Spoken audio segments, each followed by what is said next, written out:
Proceedings of the Education Select Committee in our first oral evidence session in our inquiry on solving the SEND crisis. I welcome members and our witnesses to this session today, and also welcome and explain for members of the public present that we are joined today on our committee by guests from the Health and Social Care Select Committee and the Housing, Communities and Local Government Select Committee because of the cross-departmental nature of SEND and the way that services are delivered. We've invited members who sit on a range of different committees to join us at different times during this inquiry, and we're really glad that that is happening today. Can I now invite our witnesses to introduce yourselves to us? I think starting with Imogen. Hi, I'm Imogen. I'm the Policy and Public Affairs Officer at Contact. Contact is a UK-wide charity that supports parents with children with disabilities and additional needs. We provide a wide range of support from helplines to projects and campaigns.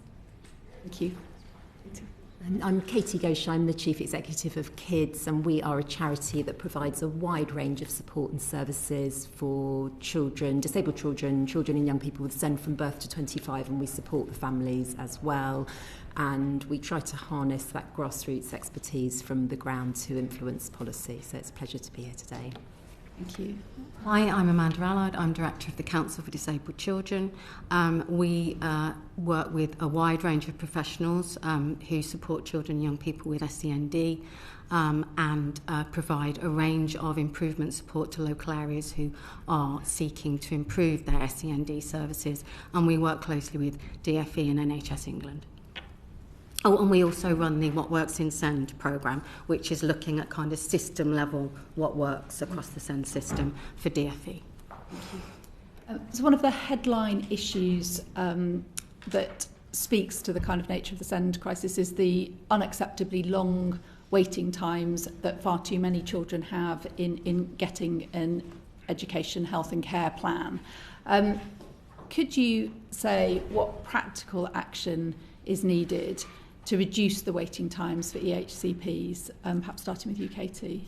Yeah, sure. I mean, I think the first point is we need to re-gear the system towards earlier packages of support and those interventions early on in a child's life. Speech and language support for a child who's reading, not talking, occupational therapy for a child with global development delay to help them to walk. And we need to couple that with open access for youngest children with SEND to early years, when I know there's a real gap in provision at the moment and a gap in access. That is a key driver, we think, to ultimately reducing the wait times for plans, because earlier interventions from key professionals means fewer people will need to get to the plan stage. We accept that's not a quick fix. We do also have a good example from a local area where waiting lists from referral to diagnosis for autism were reduced from 3 years to 16 weeks. And we think the learnings from that could also be used to apply to reduce EHCP wait times. So in that example, in Wakefield in Yorkshire, it was following an Ofsted inspection where the 3 years was unacceptably high. And a couple of lessons from that. Partners worked together with parents at every stage, and it was true collaboration. You had the senior commissioning people with the NHS therapy people, with the local authorities, with the parents in the room. Together they redesigned the referrals process. They made it much more robust so that instead of the toing and the froing and the stopping and the starting, you were getting things right first time round. NHS brought in extra capacity to support with assessments. The families helped to redesign the referral process, and things that weren't working were rectified. It wasn't working in that situation for GPs to be the point of call for referral. They didn't have all the information, so the partners upskilled the schools to do more of it. So we just think there's some practical lessons that could be applied to reduce waiting times for plans. Thank you. Who wants to go? I think I'd just reinforce that really, and I think sort of more generally speaking, the local areas that do better and have better levels of parental satisfaction are those that have fewer gateways before you can get some level of support. So support whilst waiting. We don't ever use the term waiting well because people don't. But actually making sure that there is some level of support and people feel held while they're waiting is incredibly important.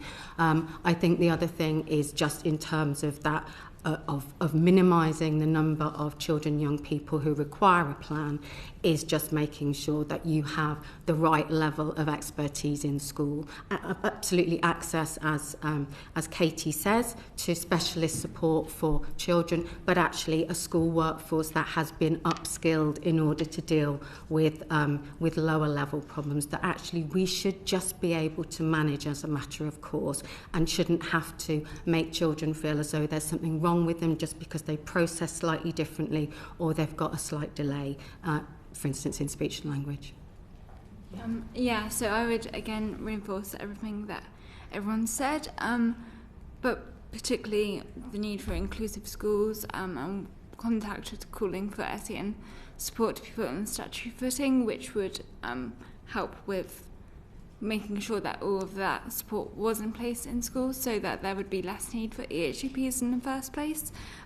Also, we would just really call for training on SEND law for local officials so that early decisions are made correctly, because quite often we find that parents have decisions go to appeal with no extra evidence, and the tribunal overturns. So it's just kind of that learning for the local authorities so that they don't have to struggle to get that initial early support. Thank you. And Amanda, Allard, you alluded to support that could be provided to children and families while they're awaiting a decision from the HCP. I don't know whether you and other witnesses want to say anything more about what good looks like in relation to that. I think it's things like access to short breaks, and access to those kind of, if you think about services at a universal, targeted and specialist layer, making sure that there is access to that universal and targeted support. So it's only really that top layer of much more specialist support where you end up in a waiting list for it. And hopefully, because you've reduced the number of children who are then needing to access that specialist layer, you've actually got a much shorter waiting time. And certainly there have been models that, and Katie alluded to one of the neurodiversity approaches, but there are a number of different approaches to autism assessment and also to access to speech and language therapy that have kind of gone along that kind of route, so that you've upskilled that universal workforce and made sure that parents have got really, really easy access to first level support. But also, really importantly, and I can't state this enough, what's so important is that you don't make parents feel dismissed. So if you're going to send them, say, to a play and chat group when they think their child might have delayed speech and language, if the play and chat group doesn't then work, there's got to be an easy kind of cycle back round, an easy way for them to say, actually, that didn't work, can you then signpost me to something different? And the systems that work do that, and therefore parents don't feel fobbed off. So I think Amanda alluded to a really good point that actually to help children during this period of waiting, you also have to help parents. And currently, Contact's helpline, we can't answer 30 to 40% of the calls we've received just because we're inundated, and the need is going up.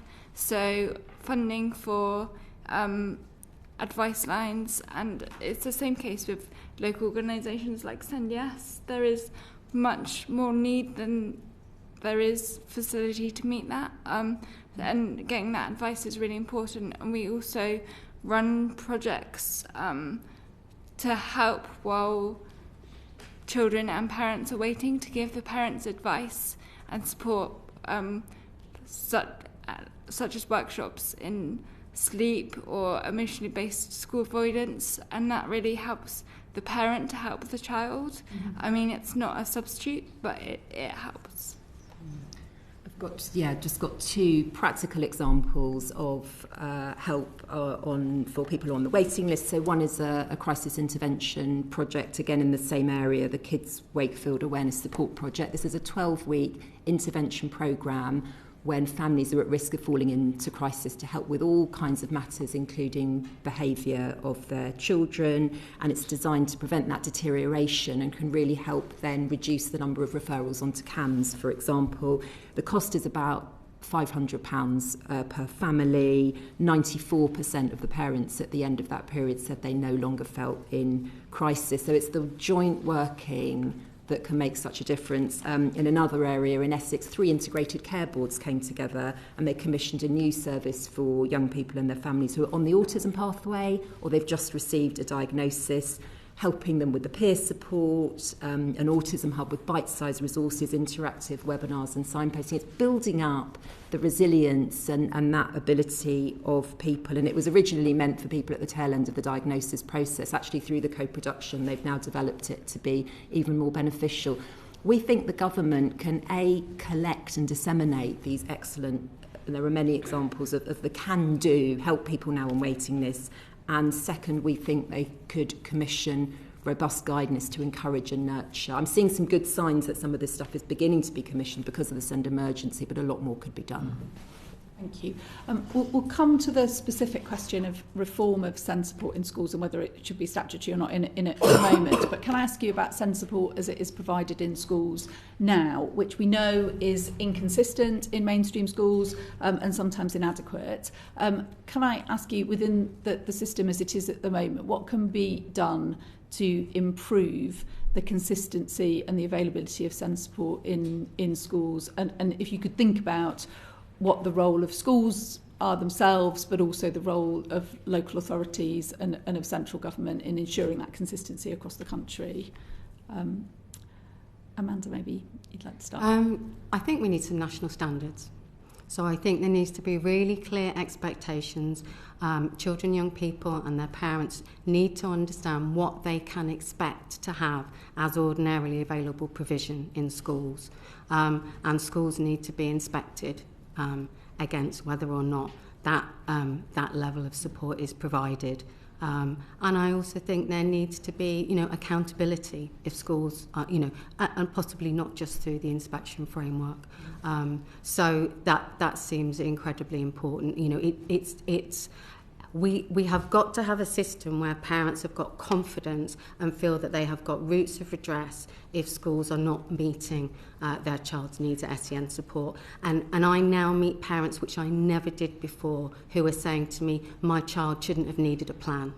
Their needs should have been able to have been met within mainstream schools. And it's such a long and expensive process for everyone to have to go through that. We have to get to a situation where we're not making parents go down that route when it shouldn't be necessary. Yes, this is for us is about inclusive education, and we really welcome the government's drive for inclusive education in mainstream schools to become a reality. For that to happen, the Department for Education should clearly define inclusive education, and the youth collective that we work with as part of Making Participation Work, supported by the Department for Education, this group of young people have come up with this treasure trove of practical ideas that bring inclusive education to life. So we want to see the government open the doors and really listen from them. Training was top of the list for them in that drive for inclusive education. It's training of all staff, top to toe in a school, not just leaving it to the SENCO, to empower teachers to confidently adapt their practice and have the culture of reasonable adjustments under the Equality Act that we need to see take root in every school. And one of the young people said what needs to happen is teachers having an awareness of SEN, listen, respect us, realise we're all different and need different things. And one of them said not seeing the non-disabled or neurotypical way as better, e.g. speech over augmentative and alternative communication. Communication is the goal, not speech. Mobility is the goal, not walking. So I think if we really involve young people, they've got the answers along with parents, and that definition, the national standards and the definition of inclusive education, I think would take us some way forward.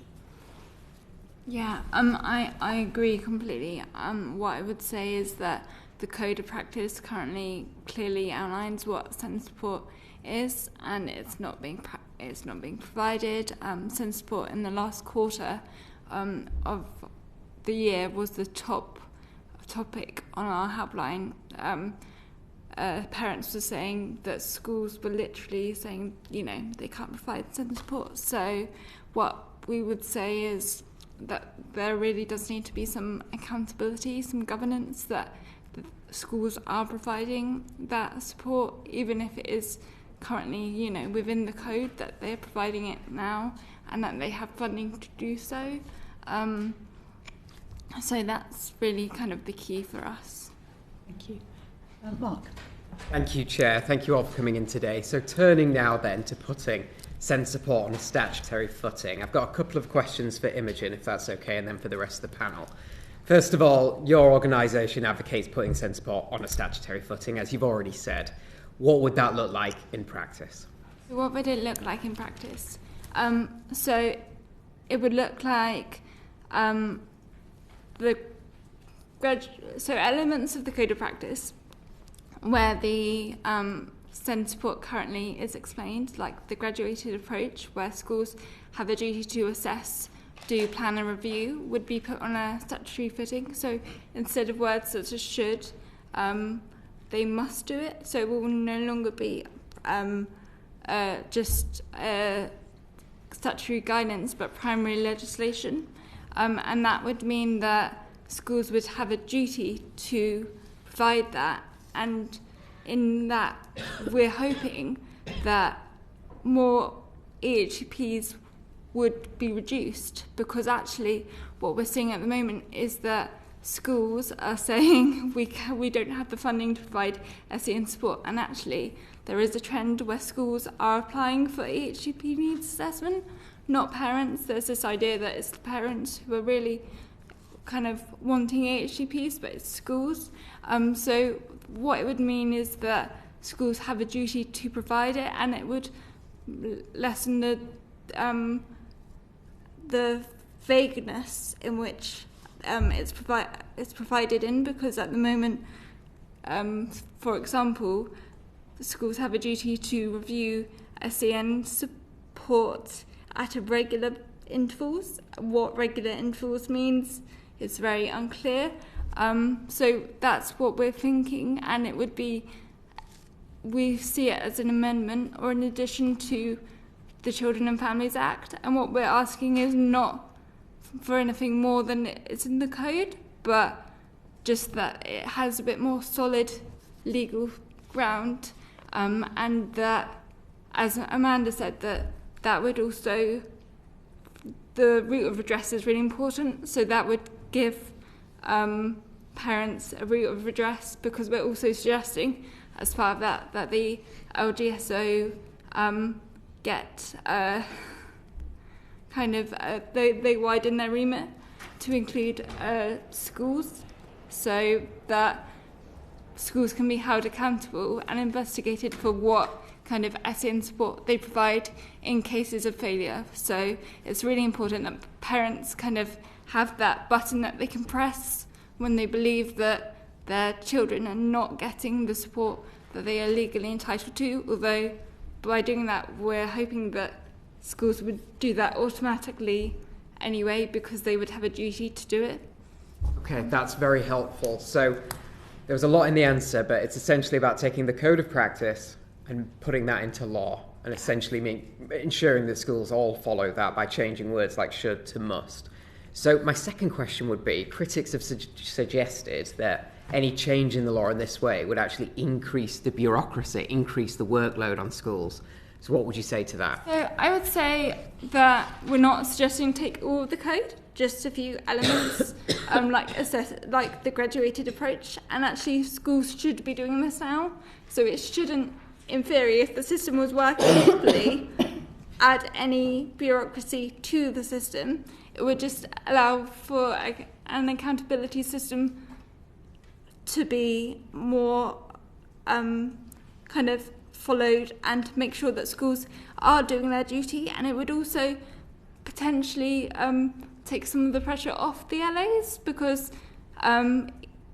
schools are asking for EHCPs, and LAs could go back to them and say, well, have you done your SEN duties, which at the moment are very vague. And obviously in times of financial pressure, because they are so vague, they're the first things that are reduced. So yes, it would safeguard the SEN support so that even in times of austerity, it's still there, so we don't end up in the current state where to get any kind of assessment, most parents are being told to get an EHCP needs assessment, which is not what the original Children and Families Act intended. So yeah, it's kind of a resetting of the system. Very helpful, thank you, Imogen. And then to Katie and Amanda, do you have any views on putting SEND support on a statutory footing? And if so, what do you think it would look like in practice? I'll start with Katie, if that's okay. Yeah, so we support this as one practical change to re-gear the system towards early intervention and the provision of smaller packages of support. And what would it look like in practice? It would mean a 5-year-old, a 6-year-old having more chance of being supported with their development at that age, rather than being forced to wait till they were 7, 8 or 9 and issues had got worse. So for us, it's about the re-gearing of the system. Thank you.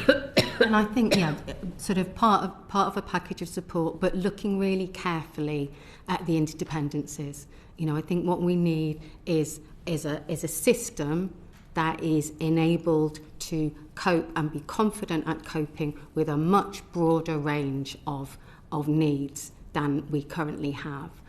So it's also making sure that schools feel supported. You know, at the moment, some schools are resistant to taking children in. You know, so what you wouldn't want is a system. You know, if you just did the statutory support on its own without ensuring that there were mechanisms that measured schools against inclusivity, you might end up with a system where schools were even more resistant to accepting children with SEN. So you've just got to kind of think about those interdependencies. And I think the other thing I'm really keen on is making sure that it isn't just down to parents to absolutely, Imogen's right, you need a red button for parents, but ideally speaking, if we can have a system where it's not simply down to parents to say when things aren't going right, that would be, you know, and there are checks and balances in there. Right, yeah, but just in short, yes, you'd agree in principle, SEND support on a statutory footing is a good thing.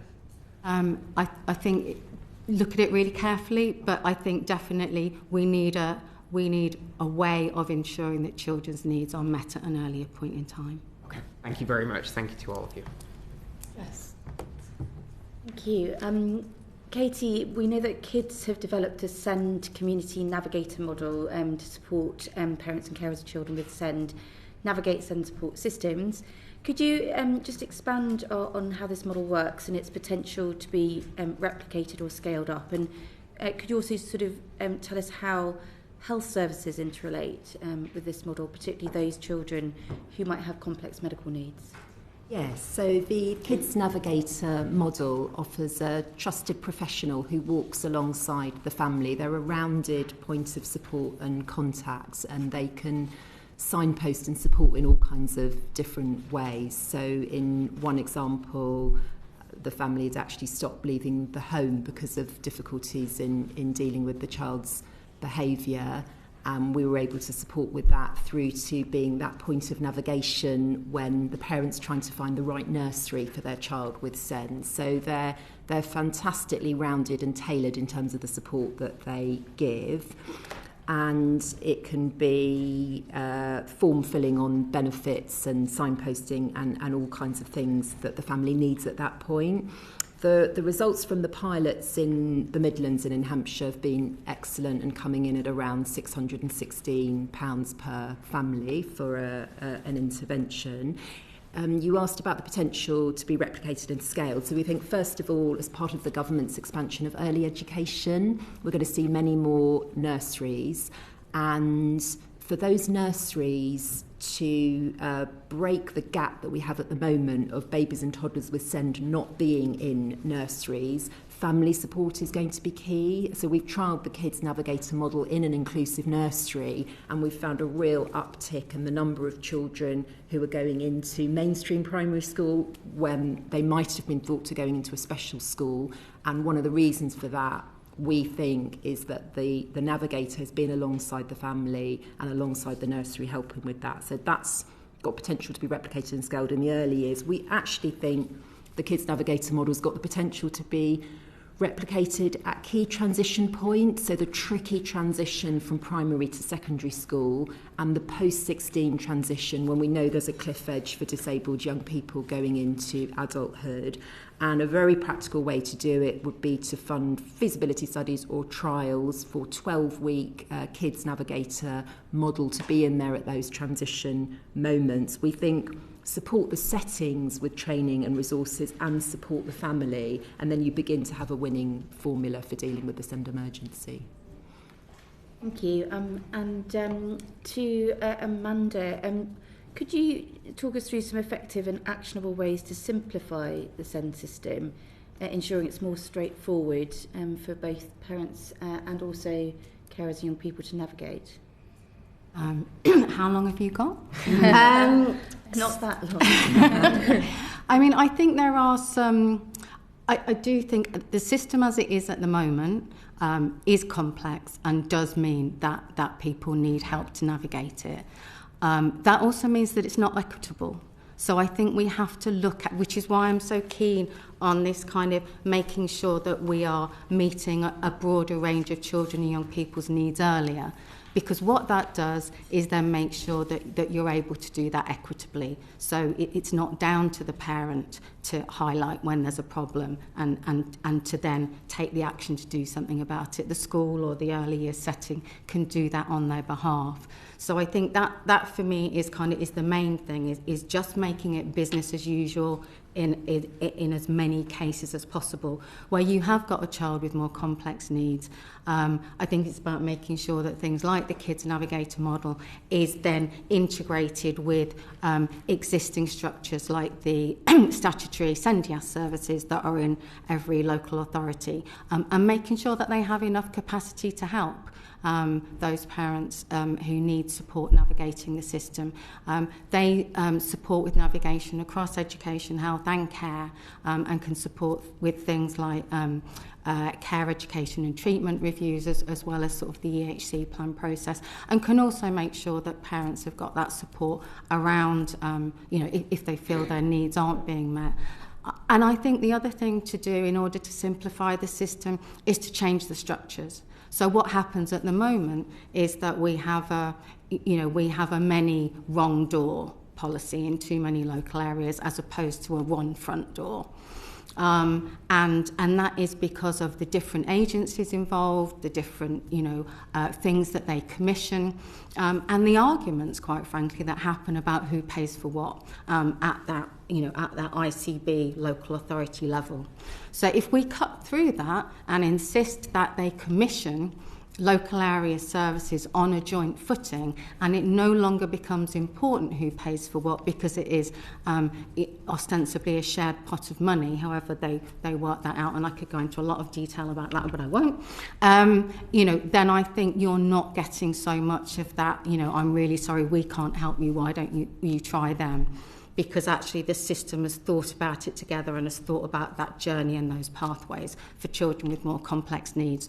As I said earlier, for children with less complex needs, I really do think we have to make it business as usual, and that simplifies it automatically. Imogen, did you want to come in? I was just going to say that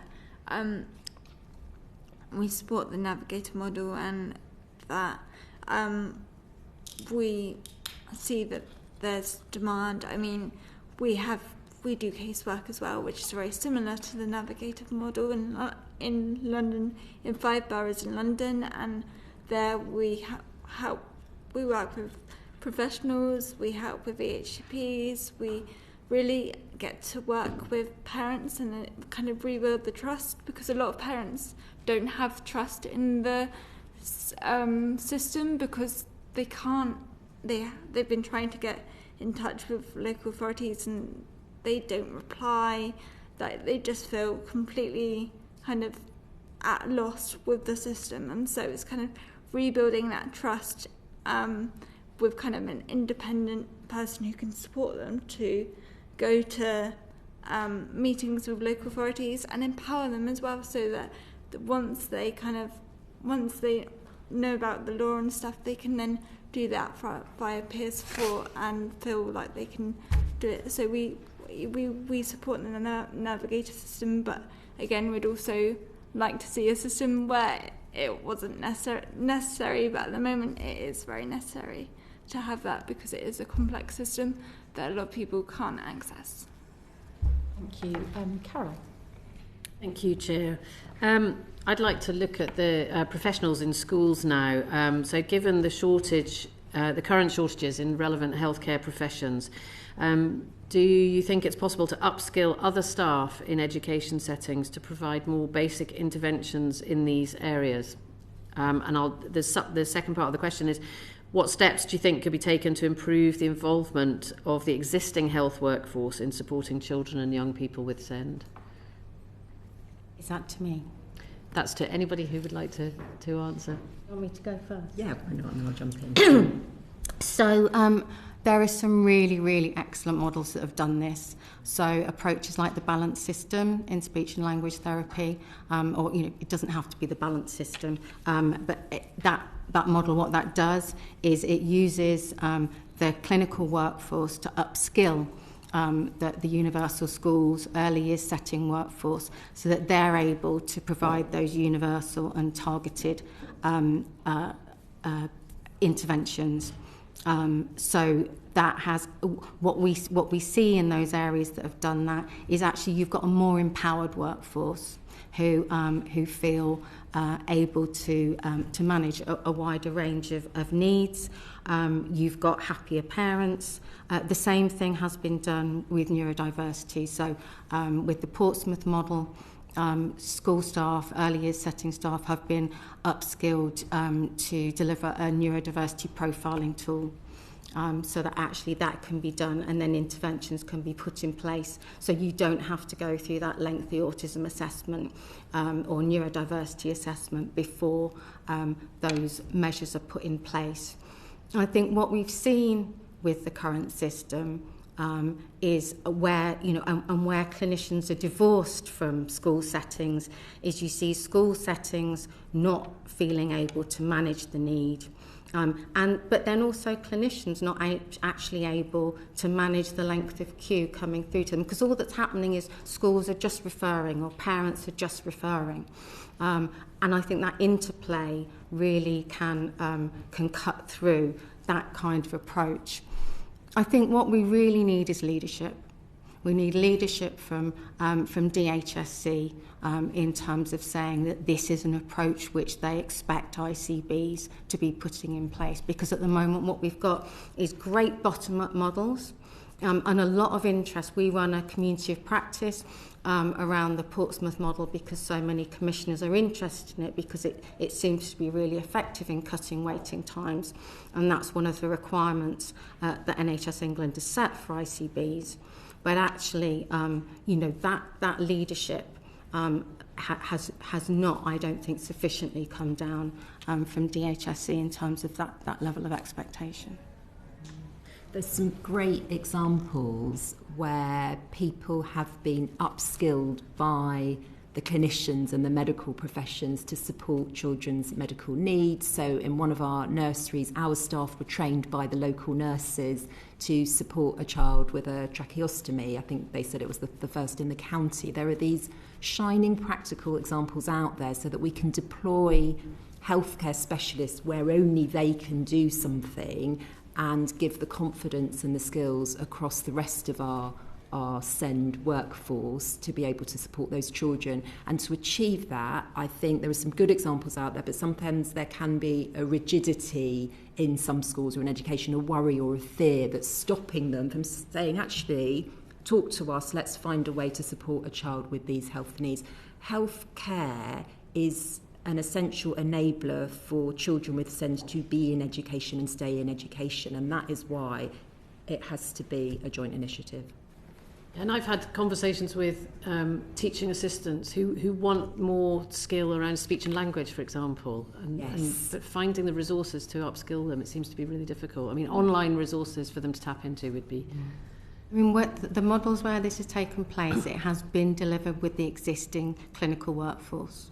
So given the shortage that we see in the therapy workforce in particular, I think it's blindingly obvious that I'm not saying that we might not need to do more than this, but this seems to work. There is a really good range of evaluations that show that it works. So let's not waste time.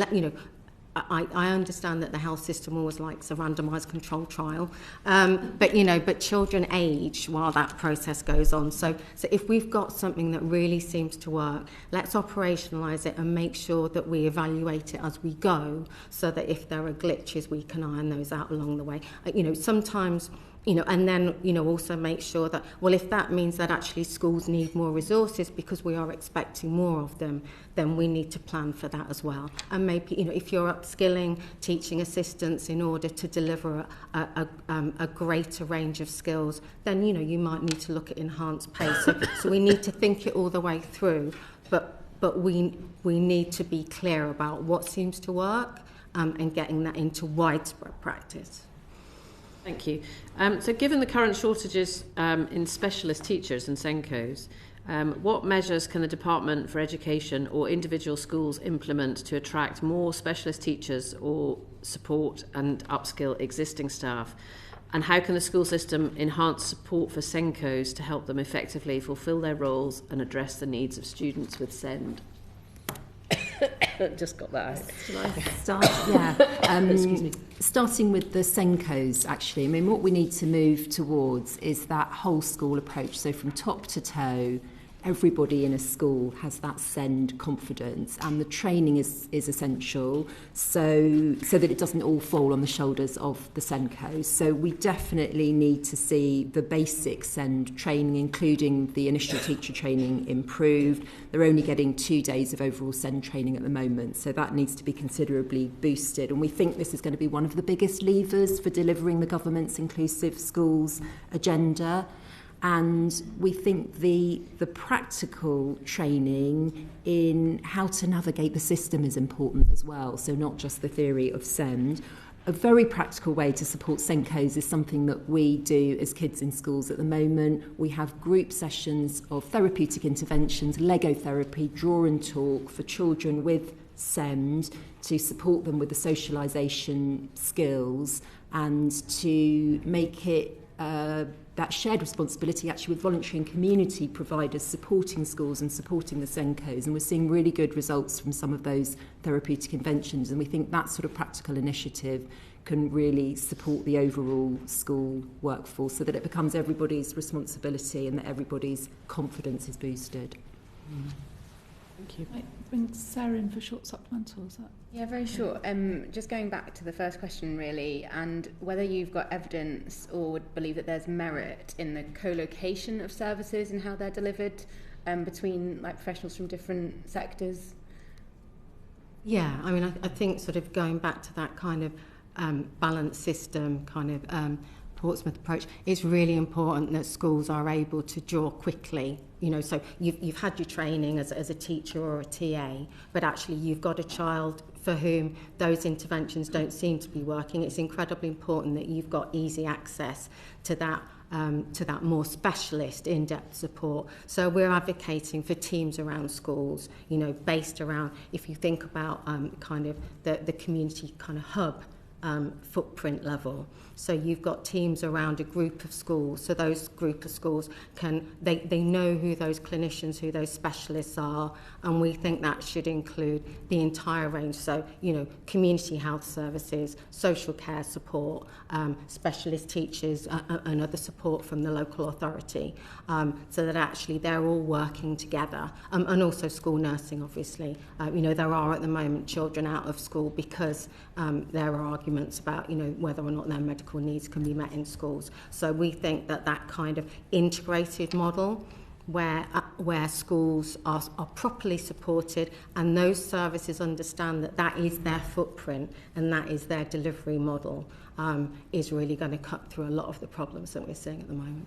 And co-located hubs definitely work, and we should remember that children don't spend their whole life in school, so it's absolutely essential that the charitable and the other providers who are supporting children with SEND at home and in the local community are working together with the schools, and we've got that holistic picture so that every child can thrive. Yeah, we also think that it's really important that everyone works together so that there is still that kind of, when we talk about upskilling, to really make kind of the schools inclusive, that's great, but we really want safeguards so that those staff can call in the clinicians when necessary, and there is oversight by the clinicians, but it's mostly done by the upskilled staff, so it's not like a substitute for clinicians, but it's joint working together, and that's really important, that the clinicians still review and are still involved. Yeah. Could I just quickly say something about Senkos? I think one of the issues at the moment and why there is an issue around retention of Senkos is because they are sometimes that lone voice in the school, and they might put in place a really excellent strategy to support a child, which is then completely undermined by other teachers who haven't understood that actually that child needs a reasonable adjustment. So we think they have to be on the school leadership team, and they have not to be, as I think Katie said earlier, a lone voice. In a large school, you'd expect, we think there should be SEN champions in every department, so that you've actually really got that kind of, that understanding and that expectation spread, and then also they can be a really strategic voice and then be supporting that kind of interplay and interaction with those wider support services that are supporting the school.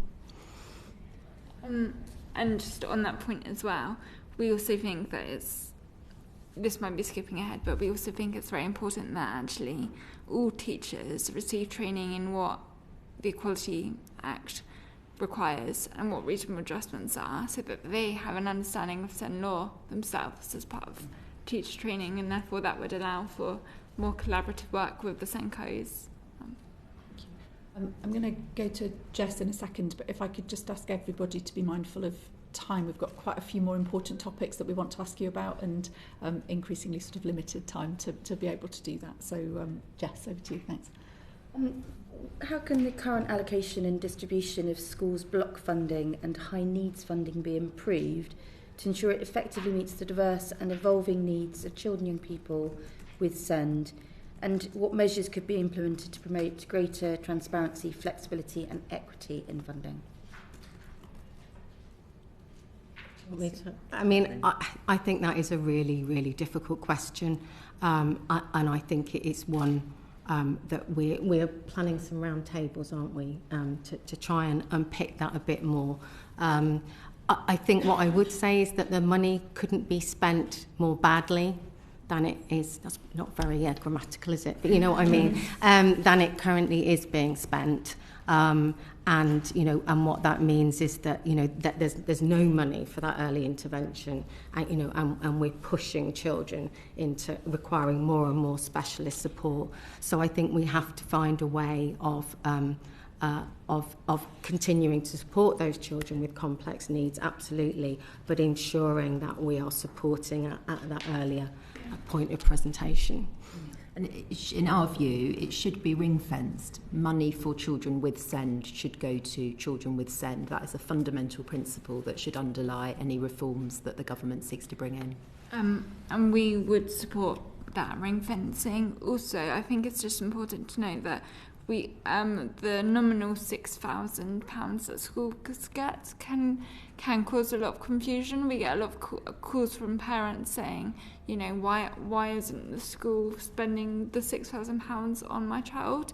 And we know that that's not how it works, but parents don't, and that immediately causes distrust and frustrations and makes the system already adversarial. So I think a bit more clarity around that would be great. Thank you. And I think a multi-agency, just going back to that multi-agency pot, so that we take those rounds out. Thank you. Rena. Thank you. I'd like to consider the current and future models of SEND provision, in particular multi-agency working. I think everybody around here is aware of the frustration when it comes to education, health and social care departments working in silos. And it's really good to have members from the Health and Social Care Committee here today to take part in this session. So my first question goes to Imogen in terms of what actions can be taken to ensure better, effective working between the different sectors, because I have read that Contact proposed strengthening the Children's and Family Act of 2014 to place joint legal duties on health, social care and education authorities instead of education authorities alone. So for EHCPs, in Section F, which is where the special education provision is outlined, the legal duty to provide that provision is solely on the local authorities. That provision, however, can also include any health or social care provision that educates or trains, and yet the local authority is still the one that has the strongest legal duty to provide this. And therefore, if there was a joint duty, legal duty, then it would mean that there's more accountability on both health, social care and equality, and it might also, education, and it might also reduce the pressure on LAs, particularly when, so for example, if they had to secure a SALT, that would currently be a duty on the local authority to secure that speech and language therapist, whereas if it was made joint, then the health would have to make sure that they provide it. There is a current provision that makes a legal duty for health and social care to cooperate, but it's obviously not being implemented as well, and that might be because of the shortages that we've already seen. But yeah, making a legal duty might rebalance the scales a little bit. Okay. And both Katie and Amanda, you've spoken of some shining examples of good practice, particularly Katie, the redesign of autism referral process that cut waiting times from 3 years to 16 weeks, and Amanda, the Portsmouth model, ensuring that early years teachers have specialist training to identify neurodiversity at an earlier stage. So I was wondering, from Katie and Amanda, what actions do you feel that should be taken? I think that joint accountability that Imogen spoke about is right. You know, what we see at the moment is that all of the sticks, if you like, operate on the local authority, and there just aren't those same levers for the ICB. So what we see is when intervention happens, when a local area gets systemic failings, then the ICB will come to the table, but often they haven't before. Not helped by, reorganisation, but completely understanding the pressures that are on health, they are just... So what you end up with is visionary leaders doing excellent stuff, and that's the kind of thing that Katie and I have talked about. But the system isn't set up to make that happen. So it relies on people going above and beyond. So we need to reset the system so the expectation is that these things happen, that you work together in this way. I mean, we've been working with local areas for 10 years now since the Children and Families Act, supporting them to work jointly together, and we haven't really seen many more examples of joint commissioning in that time, than when we started out. People's level of ambition is still way too low. What really makes a difference is a collaborative culture, setting a shared vision for a local area, and then jointly commissioning against that shared vision. And then also data is incredibly important, measuring how you are, how what you are doing is changing and whether you're moving towards those outcomes. But at the moment, we don't mandate people to do that, and we don't set that clear expectation of our leaders that should be what they're delivering. I mean, you're modelling joined up working as a committee. We have to see national government, the key departments coming together and making a firm and robust commitment that health and care and education in all parts of the system are going to come together to serve children with SEND and their families, and all the different pieces of the puzzle have to be lined up, the legal duties and the resources and the skills and the support, and that's what we need. But we need to see that drive from the top to support these lovely examples from the grassroots. Yeah, absolutely. So moving on, I'd like to ask about the current challenges faced by homeschool transport for children with SEND, and what improvements can be made to enhance accessibility, efficiency and overall experience for children and their families. So I'll start with this. So we've currently got a campaign to close the loophole for post-16 transport, because currently, obviously, the law changed, so compulsory education now goes up to 18. However, there is no law that says that post-16 you have an entitlement to transport, and this is leaving it at the discretion of local authorities and their funding, which is leading to a postcode lottery. Recent research showed that 65% of post-16 children couldn't attend school because of transport issues, and also that parents are having to stop work to take those children to post-16 education. I mean, how can it be fair that the law says that young people are supposed to be in education until 18 and they can't actually get transport to there? So that's one of our big calls. We would also like more scrutiny of local policies, because we see quite often that actually children who are clearly eligible for transport because of their disability are refused or offered unsuitable transport. And we think that also, obviously, more inclusive places, more inclusive schools would make it a lot more easier for transport provision to be made, because people won't have to be transporting, travelling so far. But then equally, we also must remember that there will be cases that are complex, that will always need that extra provision, that might require that extra kind of length of transport. So those are kind of the key issues we see, and what the solutions might be for that. I think just to add to that quickly, we did a piece of work in a local area looking at their school transport system with them, and one of the things that came up in that was that there doesn't tend to be a review. So you can have a child going in a taxi age 4, which is, absolutely appropriate and the right thing to do, but that hasn't been looked at. So that's still happening at 16, and the possibility of independent travel training hasn't been investigated. So actually that child hasn't been prepared for adulthood. So kind of thinking about that. And then the other thing is really making sure that staff involved in home to school transport have had the training that they need in order to support children with more complex needs, so that there isn't an issue about them not being able to access home to school transport. Great.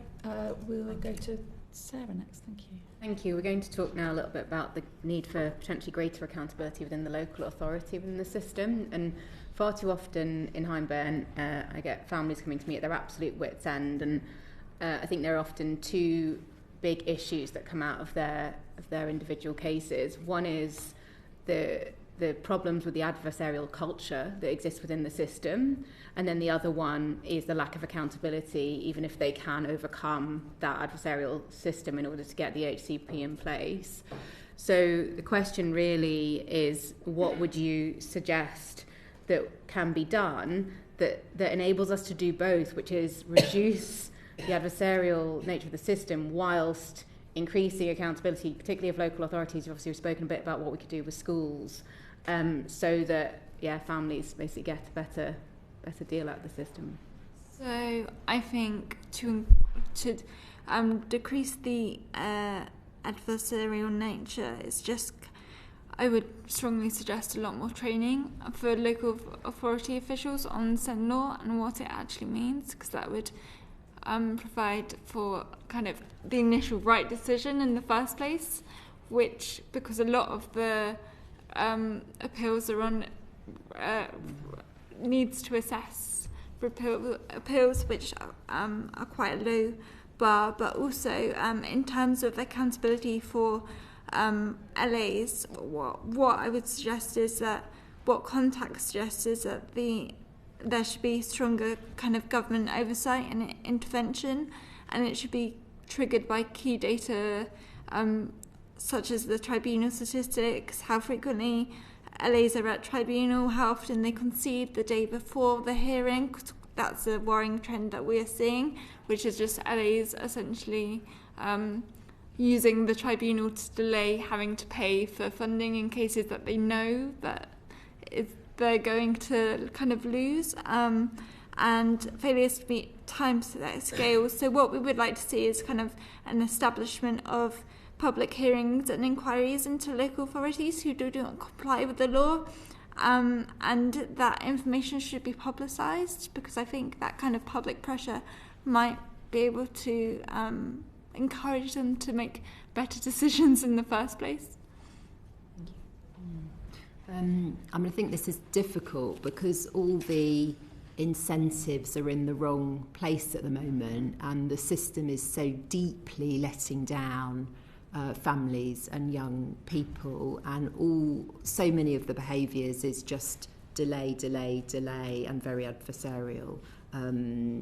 As you say, one of the things that could be done, there's the £100 million that's wasted on tribunals that are either the success is full or partly by families in a huge number of cases. So one of the things is thinking about how to redeploy and start to have incentives in a better place to redeploy money so that it goes to good quality decision making early on, as Imogen says. So I don't think this is an easy one to crack. Legal duties should always be met. That's why we put things in law, to say they should be met, but this is a big system change to overcome. And I think those local authorities that manage to be less adversarial, what you will find is that they have a really good relationship with their parents, and an open door policy, and a real understanding. I think it can be incredibly difficult when money is tight, and I think a sort of natural reaction can be to kind of, defend and guard that pot. So I think actually opening up and having those pragmatic but realistic discussions about what we can achieve with what we've got, actually works a lot better in local areas.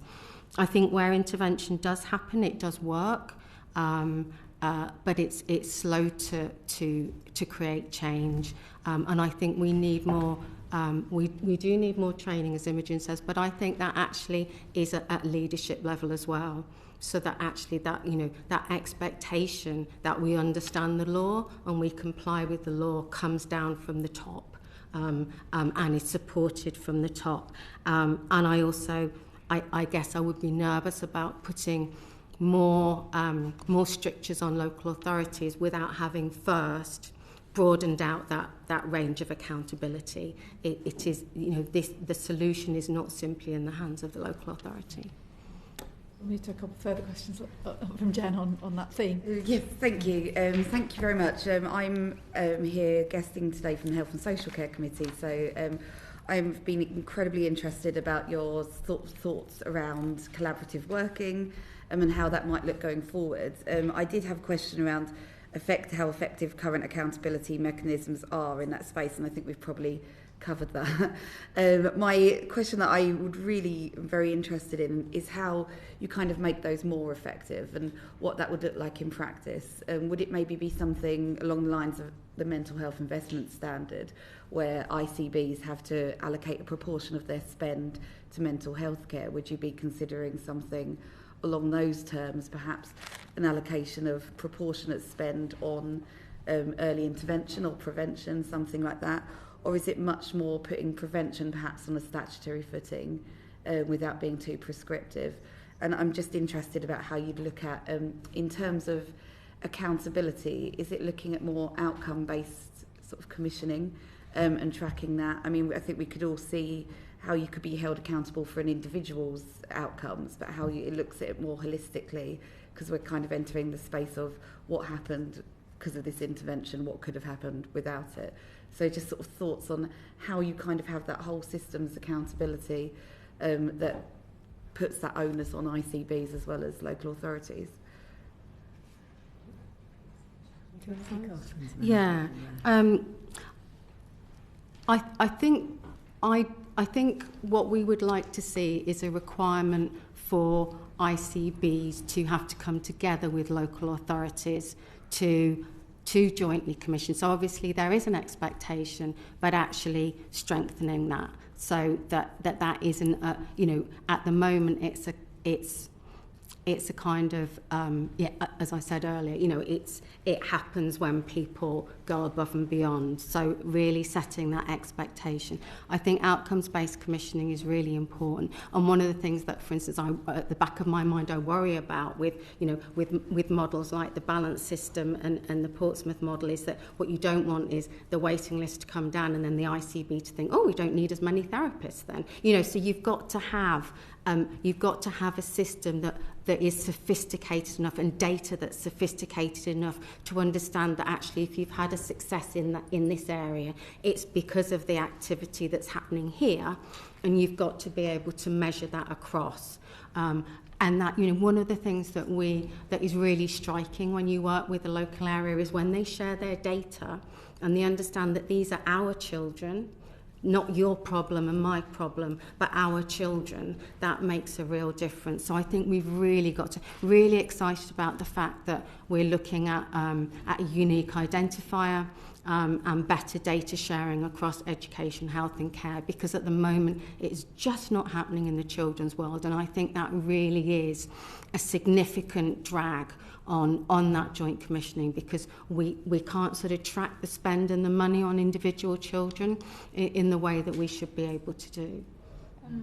I was just going to say that contact agree, and we suggest maybe like boards of representatives from health and social care and education to work together, and maybe these boards could be overseen by independent panels so that they're kind of held accountable for making sure they hold each other to account, to making sure that they actually all jointly meet their SEND duties, whether not just for AHCPs but for all kind of inclusive provision. And we acknowledge that this does need resource, so we'd be expecting the Health and Social Care Department to be seeking SEND money from the spending review in the way that the Department for Education would be. I think we need to get very explicit and be calling a spade, and at every single level be building in the mechanisms and the structures so that the working together is a given, not an add-on. Yeah, and I think you're absolutely right, Katie. I mean, begging for some real leadership from DHSC on this issue. Do you think that leadership, it's kind of ministerial steer, or are you looking for people that work in NHS England, for example, or at the ICB level, or is it throughout the organisation? I think it's like, it comes from the top and from those expectations, and I completely understand that the health service, has its own crisis, but I think this, some of the things that we've talked today are part of the solution. The way that we're deploying resources is also inefficient and ineffective in the health service. So actually that kind of that leadership, that visionary thinking, I think is what gets us to the right place, not just for our children, young people, but actually more widely in the system. Thank you. And you touched on something earlier about tracking spend on individual children. Is there something in that about how that kind of accountability can follow from that in a way? So if, ICBs have put X amount of resource into an individual, well then it's almost the onus is on them to make sure that resource has been spent well. So maybe there's something on their own internal accountability can be held. So maybe tracking that spend better might be some way of following it. I mean, I think what's really important is, you know, sometimes you will hear, you know, people who run specialist units saying, you know, that the individual that they have most contact with in a local authority or an ICB is the accountant. You know, that we don't, sometimes we pay for very high cost placements and then we don't interrogate what, you know, the value for money that we're getting from them. But I think more importantly, really, is just making sure that we understand how we're spending money and that we're spending it in the best possible way, and thinking through what the early intervention piece looks like. And that, you know, that is this. It's true for those children with low-level needs, but it's also true for children with complex needs. We have children in Tier 4. Mental health units who, you know, had there been community services there to support their families, wouldn't have needed to be there. And actually those Tier 4 units aren't always set up to meet their need, and you get trauma added on top of the crisis that led them to go in. So, I'm going to move us on in the interest of time, because we've got another panel of witnesses still to come, to just a final quick question from Joe, if that's okay. Yeah. Morning. Under Ofsted reforms, inclusion is being introduced as a new criteria for inspection. What should this involve with regards to SEND, and how should schools be assessed on it? Yeah, shall I jump into that one? There's a big opportunity here linked in with the curriculum and assessment review to have a much more expansive vision of what good looks like. It's not just the academic standards and the qualifications met, but it's you know, a wonderful, rounded, inclusive education. Very specifically, that means sort of what I'd call negative data. What's the level of exclusion of children with SEND from that school, and what's the trajectory upwards from that? And the positive data, what's the evidence of equal and adapted access to PE and sport for children with SEND in the school? Those are examples of the kind of inclusion criteria that we'd be expecting to see. Also, accountability and leadership. Just like with safeguarding in inspections, you're expecting top to toe of a school, everybody, including those on the front line, to demonstrate safeguarding culture and practice, and we'd expect the ability of the school at all levels to be able to demonstrate the confidence in SEND as well.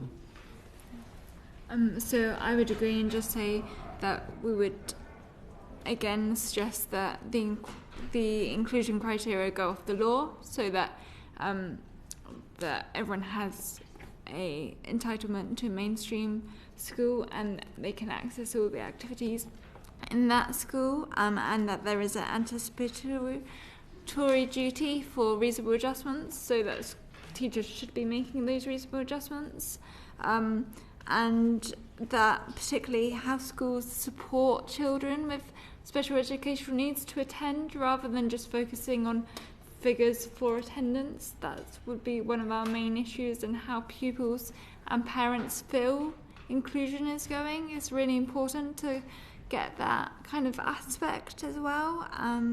Yeah. Thank you. I think we're out of time, aren't we? So. Can I apologise for that we are out of time, and thank our witnesses very much for coming this morning to give your evidence to us. Can I also say, the court, I know that you've all submitted written evidence already to the inquiry. If there were any points of detail that you wanted to follow up on that there wasn't time to kind of get across today, please do feel free to write to the committee and we'll take that into account as well. But thank you very much for being with us this morning. Thank you. Thanks a lot. And we'll just suspend the broadcast for a moment.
our broadcast for this second panel in our evidence session in our inquiry on solving the SEND crisis. Can I welcome the witnesses to our second panel?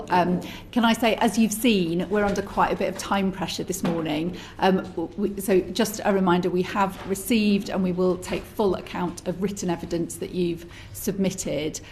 Please try to be as succinct as you can be in your responses this morning, and please understand if I move you on in the interests of time. It's only because we've got lots of really important topics that we want to ask you about, and if we get too bogged down in any one of them, we won't get to the other things that I really want us to be able to cover in public in our evidence session today. Can I invite our panel to introduce yourselves to us, starting with Tania, please.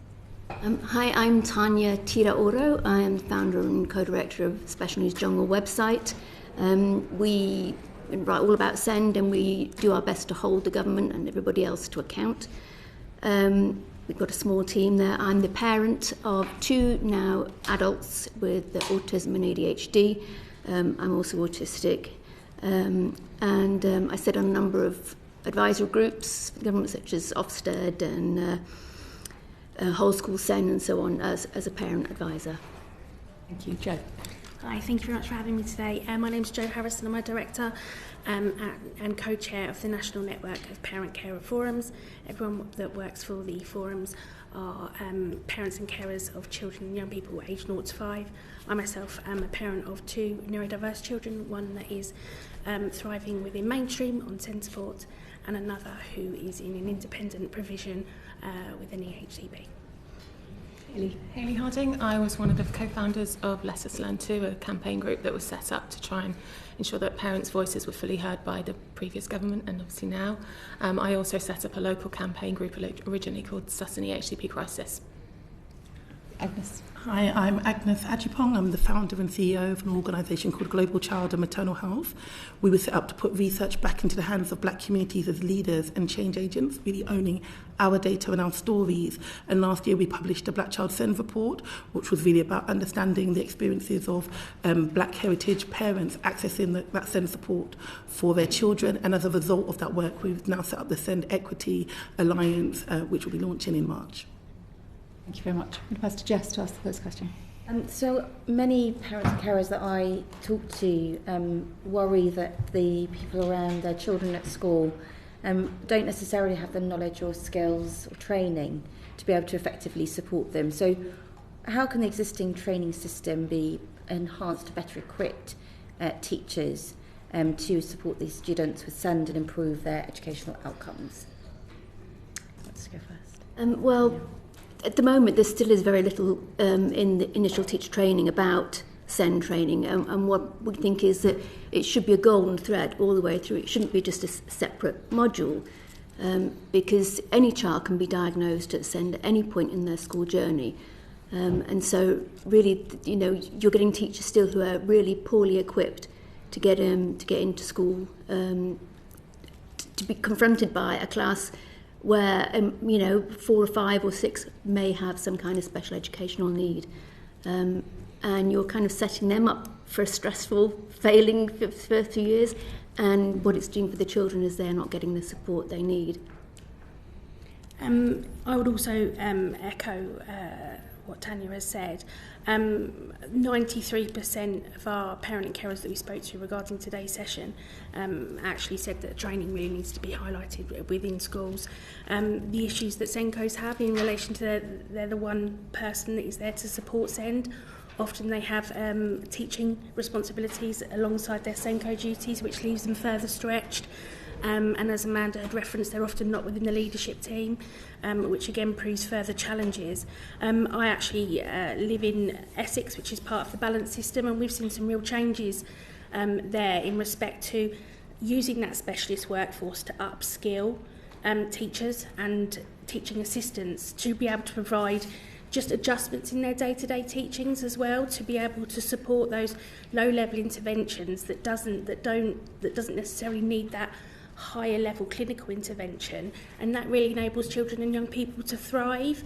And I also think that we've got huge shortages of professionals such as educational psychologists, occupational therapists, speech and language therapists, and we don't allow teachers access to these professionals that can support strategies for them to do, not just with one child, but with their whole class and children beyond. And if we're not allowing them to have that touch base or touch points or access, when standard strategies fail from printed toolboxes that we have resourced on the internet, we're not giving them the tools to look at where else that they can get that information from to support the children and young people. So that needs to be explored better to utilise our more experienced workforce to upskill them.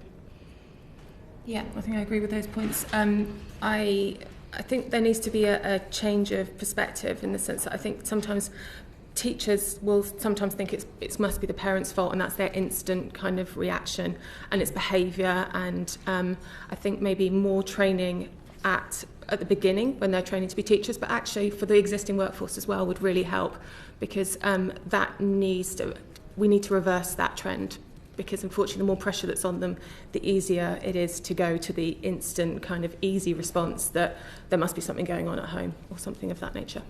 Yeah, I agree and I echo all of that. And in addition to that, I think there also needs to be a cultural lens on what we're talking about when we say training, because when we're looking at SEND, it's not just one type.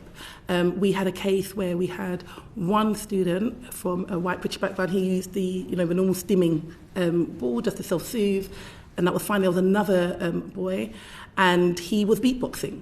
And the teacher could just not understand why this boy was beatboxing, very quickly going down the behavioural route, but actually he was also autistic, right? And not understanding that actually he was using music as his way to self-soothe, and that was something that he developed. So there is a cultural lens to understand how does SEND manifest in different communities and in different individuals, in different people. And instead of going straight to that kind of behavioural punitive landscape, making sure there's a needs analysis, where there's been an assessment to understand how best we can support those children before we go straight to behaviour, punitive, and then exclusions. Can I make one more point very quickly?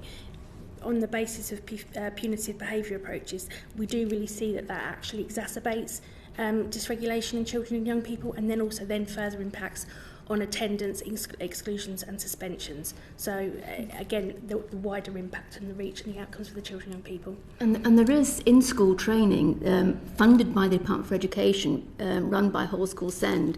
It's called the Universal SEND Services.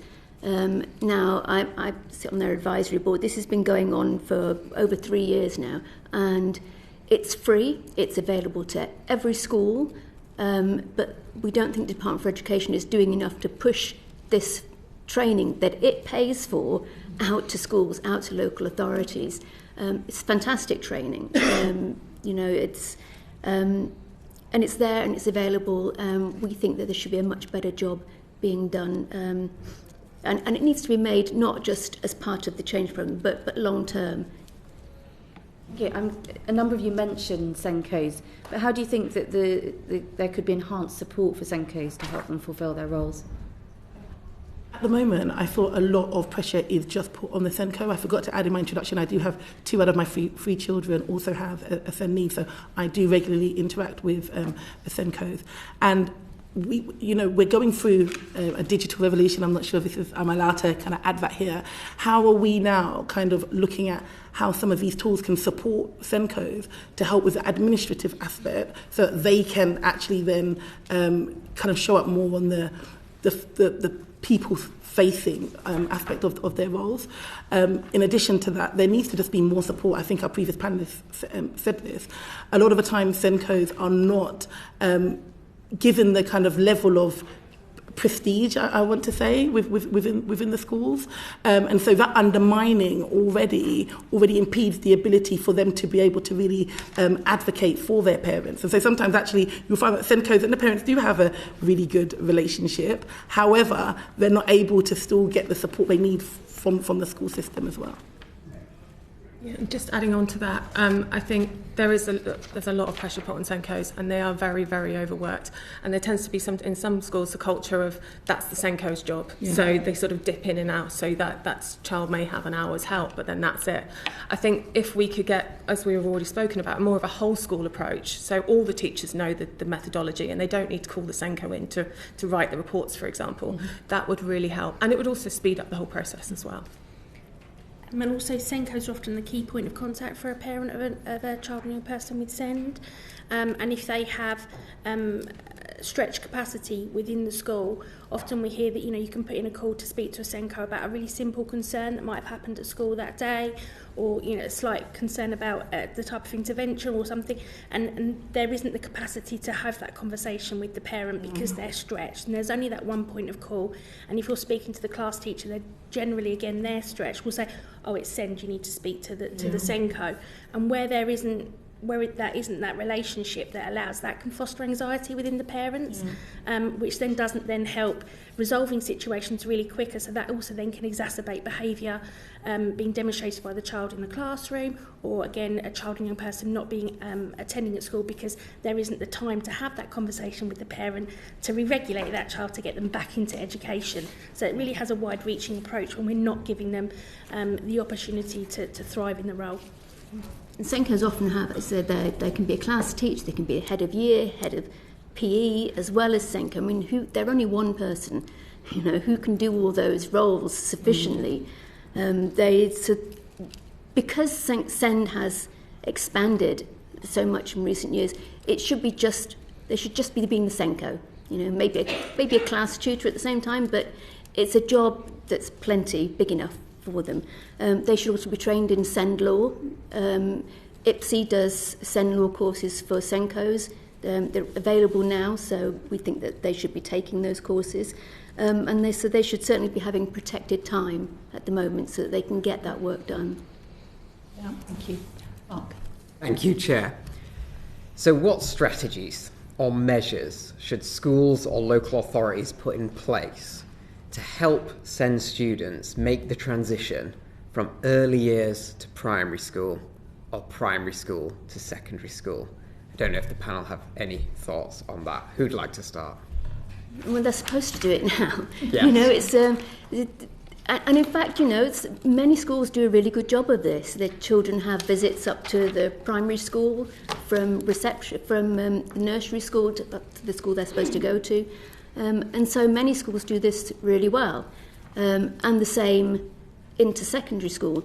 Where it can fall apart is where the child has a SEND support plan or an EHCP, to make sure that is fully transitioned, so there's a meeting between the current school, the new school, and the parent and the child, so that they can discuss everything that this child needs and how best to do that.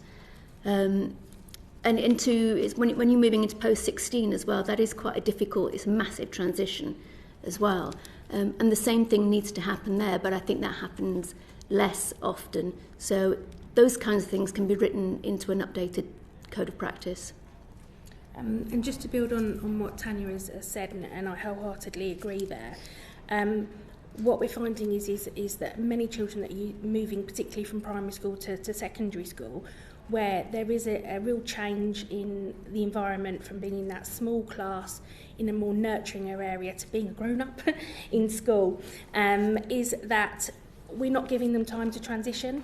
And there are some excellent practices out there being done by some really good schools, where rather than having the day where you're going in along year 6 and you go for the day, and you might go in to have a lunch with everybody and you'll do a couple of classes, where we're seeing schools doing a transition period over a term, where a child will come in for an hour, then we'll build it up for 2 hours, and then by the end of that term, before they're ready to go, actually they're doing a couple of afternoons, they've had the teachers, but also what that allows that child is to foster those relationships with the school, more importantly to understand that environment so that it's not big and scary on their first day. It also now enables them to foster those connections with peers that within that area and build up those friendships, because we know often children with SEND may take more time to develop those friendships and will have difficulties in sometimes fostering those relationships and need support. So being able to do that over a gradual period of time with a small group, and then understanding the parent, the adults that will be supporting them within that environment, knowing where their safe spaces are, knowing where the nurturing spaces are. So there is things that can be done, and there is things that are being done by some really good schools, which shows that it is feasible, but it's about making that a priority and allowing schools to make that a priority. And I think there's also something around really engaging parents and carers. It's a huge deal. If you're picking your child up from nursery, you know, you're having a lovely handover with your child, and you get, you know, a 5-10 minute chat, you get a communication book. As you go through to primary school, often you're having that end of day handover. I know I did with my child when she was still in year 6. And then you go to secondary and it's nothing and it's silence. And also that can raise anxieties, especially if your child, you don't know what that provision looks like, you don't know what their interventions are, you don't know who their key person is. So I think it's about strengthening the relationships and preempting those relationships, how we're going to communicate with you and what that might look like. Yeah. I come from an area which on paper they would say is a deprived area, and my son went to an amazing local authority nursery, a nursery that is underfunded but by the local authority. It meant that they had a SENCO, and it meant that when my son was transitioning into school, he had so much support, first of all from the SENCO within the nursery, but also with the school that he was going to. There was that relationship, right? So again, just to echo that there are good practices in areas that, quote unquote, they would say doesn't have funding. It just literally, there were relationships that were built. But on the flip side of that, a lot of the early years provisions are privately run and do not have that support. They don't have the SENCO. I know there were so many parents that wanted their children to attend this nursery because they had the SENCO. So I would say, first of all, we're talking about that transition in the early years. I would be asking for SENCOs in the early year settings within the nursery settings, because early intervention is key, and you need to get in early enough to be able to prevent a lot of these challenges that we're seeing that's happening upstream. But also then when we're looking at secondary school, I feel like this one here, we're really missing the belt. In year 6, children have got the SAPs going on, they're about to leave school. It's a big transition. And personally, I thought particularly for certain children, but even just in general, that kind of cliff edge of you're in school and then you're in secondary school, a big school with so many children, it can be overwhelming. So this transition needs to happen much earlier on. I would probably say year 5, and not necessarily going into the school and then staying there maybe for a couple of days, but just getting familiar with different schools and that setting, and having better pastoral support so that there's a smoother transition from primary into secondary. Just quickly to add to that, I think a lot of the problems that we find, particularly moving from primary to secondary, is because the child that should have an EHCP doesn't have one. Their parents are in the tribunal process, or they've effectively had to wait to the end, because SENCOs quite rightly prioritise often the children that are about to transition to make sure they're okay. But of course then you're going in through that process of, like I said, the tribunal system and everything else that goes with it, which takes a long time. So when they get to secondary, they completely fall apart because they don't have support. Like you say, it's a very different environment to cope with, and there's nothing there to actually help them through it. And especially if a child... I'm going to have to move on, I'm sorry. Thank you very much for your answers. Thank Caroline. you. Thank you. Children and young people with SEND experience disproportionately high rates of school exclusions. In your view, what are the key factors contributing to this issue? And what measures do you think schools and teachers can implement to effectively reduce exclusion rates and better support children with SEND so that they don't end up? I'm really passionate about this, and I think my first answer, started off talking about punitive policies and behaviour. It's how behaviour is policed. That's the long and short of it. If we're seeing that children are waiting years to get their EHCPs, but then the behavioural policies are 6 months, you wouldn't be able to play catch up, even if you're. And this is for parents that are even going down that pathway and attempting to get an EHCP. What about those parents who don't have the capacity to do that, to fight the system because they're working, they're trying to put food on the table? So I would say that from the inception, when a child is displaying behaviour that the school have concerns around, we need to be embedding a SEND approach to kind of look to see, actually, before we go straight here, what is actually happening, because we're all taught from the moment you have a baby that the child's behaviour is telling you something, right? So instead of going straight to, okay, well, this is our behaviour policy, you shouldn't be doing this, ... let's actually understand what is that behaviour saying. Have we done an assessment to first of all find out, is there an additional need, and then start in that course. But at the moment, we are not doing that. Also, you'll find it far too many children are ending up in alternative provision without ever having any kind of assessment of need. Now, AP is not SEND provision. So why is it that schools are not taking the time to assess the children for, I mean, exactly as you said about the differences in cultural behaviour as well. Instead of saying, well, is this a special educational need, let's do an assessment, you're just out. You're out into alternative provision, whereupon children do get an assessment and then they are found to have some kind of SEND, which could have happened within the mainstream and they could have had the support. So we really think that this should be banned. And we don't think that a school should be allowed to exclude a child until an assessment of need has been carried out. I'd like to build on what Tania has said. I think there's something around having a multidisciplinary approach, particularly around exclusions, to really understand from all different areas across health, social care and education as to what the needs of that child are, and actually is it something more than naughty behaviour, as some schools would describe it. Because punitive measures and putting children out of education is not the way, and we're not effectively safeguarding these children, the local authority, when they're out of placement, and it really impacts on the outcomes of those children and young people, and obviously recent cases, not SEND related, but outcomes for children that haven't been in school. And also I think there's something around exclusions are frequently used to off-roll children. So if they don't meet the school's criteria, if they're going to impact on the league tables, it's okay, just ignore it. If they're going to impact on the league tables, we there are some schools that won't accept a child with SEND or will off-roll that child with SEND, and that also needs to have greater accountability. A few years ago, the government funded the Timpson Exclusions Review, and even of the points that it said that recommendations said it would carry out, it still hasn't done most of that. So I really think that if you haven't looked at the Timpson Exclusion Review yet, that you take a good look at that. There are also some programmes out there that do show that other methodology can work and work really well. And I think we are in a very much a sort of one-size-fits-all when it comes to our education system. And often kids that have been excluded are, as you say, it's communication. That form of learning is not working. A good example of this, I've recently done some work with Delalia Rugby Works, and they have at the moment, I think their latest statistics is 98% success rate in getting kids back from either excluded or on the ridge of being excluded to going into either some sort of employment, further training or education. There are programs out there that can be really successful, but I think we just need to open up a little bit to what they are and not just expect everybody to go through the same sort of methodology. Thank you. Sarah? Yeah, I'm conscious of time, so maybe a couple of you want to take this and then we'll keep pushing forward. To speak now about the cliff edge that parents often talk to me about, which is that post-16 transition, and the world feels quite scary at that point, particularly for parents and carers of children with SEND. So how can the system take steps so that the teams and professionals and teachers around those children can continue to support them on their journey and to improve that key transition?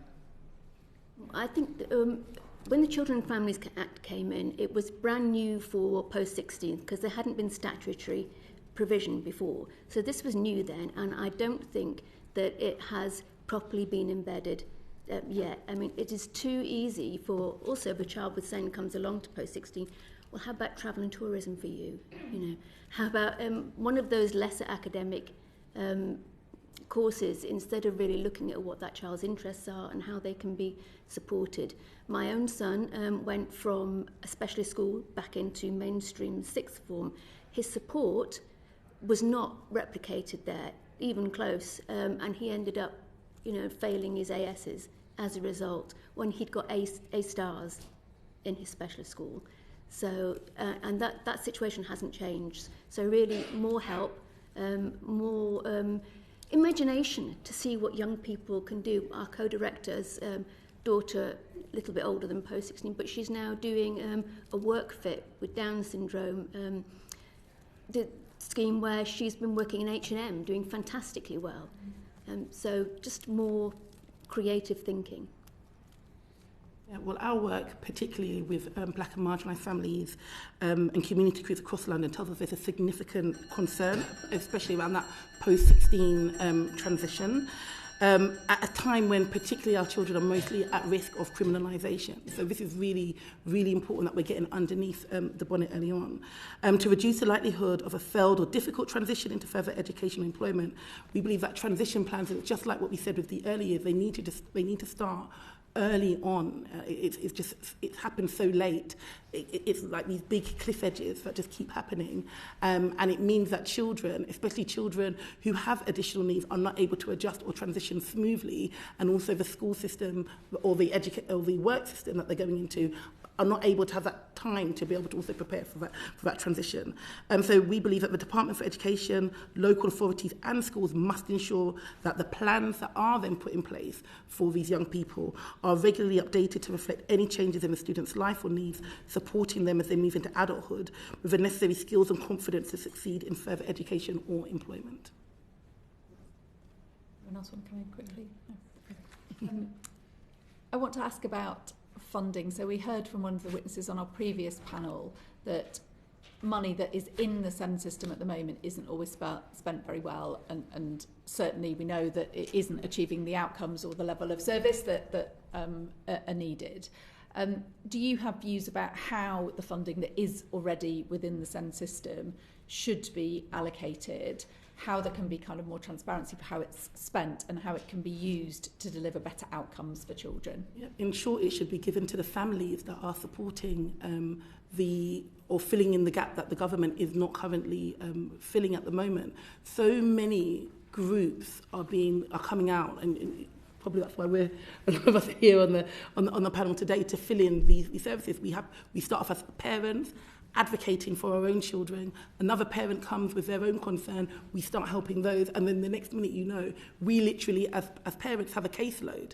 We don't know about funding applications, we don't know about the law at that time. We're just parents that are really concerned about the children in our community. So we believe that there needs to be better funding and better support for a lot of these community groups that have come in to fill in these statutory services, and money should be supported to go into them so they can scale up that work, because there is that peer support that's already happening. How can we scale that so that there's a safe and inclusive environment for these parents?